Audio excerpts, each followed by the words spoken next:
নাটোর সদরের লক্ষ্মীপুর খোলাবাড়িয়া ইউনিয়নের আওয়ামী লীগের সাবেক সভাপতি ডাক্তার আব্দুল আওয়ালের জানাজায় উপস্থিত থাকেন উপজেলা নির্বাচনের বিভিন্ন পদপ্রার্থী ও নাটোর জেলা আওয়ামী লীগের অঙ্গ সংগঠনের সকল নেতাকর্মীরা।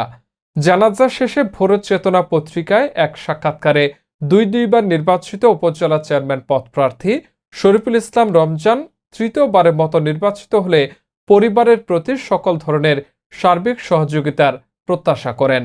এ সময় তিনি কাপ পেরিচ মার্কায় ভোট দেওয়ার আহ্বান জানান এলাকাবাসীকে। এই পরিবারটা আপনার অত্যন্ত, আমি মনে করি যে আওয়ামী লীগের জন্য, এই ইউনিয়নের জন্য একটা বড় ধরনের পরিবার। ওনাকে হারিয়ে আমরা ব্যথিত, আমরা শোকাভিভূত এবং ওনার পরিবারের প্রতি আমরা জেলা আওয়ামী লীগের পক্ষ থেকে সমবেদনা জ্ঞাপন করেছি এবং শোক বার্তা আমরা দিয়েছি। বাংলাদেশ আওয়ামী লীগের পক্ষ থেকেও শোক বার্তা দেওয়া হয়েছে, জেলা আওয়ামী লীগের পক্ষ থেকেও আমরা শোক বার্তা দিয়েছি।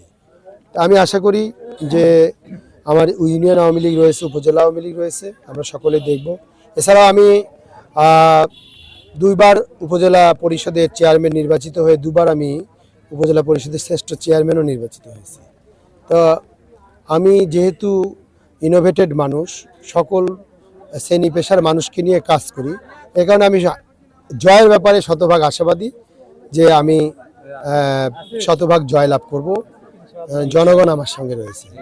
তৃতীয়বারের মতো যদি নির্বাচিত হন, আসলে এই পরিবারের প্রতি আমাদের সব ধরনের সহযোগিতা থাকবে। সরকারের যতগুলো সহযোগিতা রয়েছে, উপজেলা পরিষদ যে সমস্ত সহযোগিতা দিতে পারে, সমস্তটাই এই পরিবারকে দেওয়া হবে। ধন্যবাদ।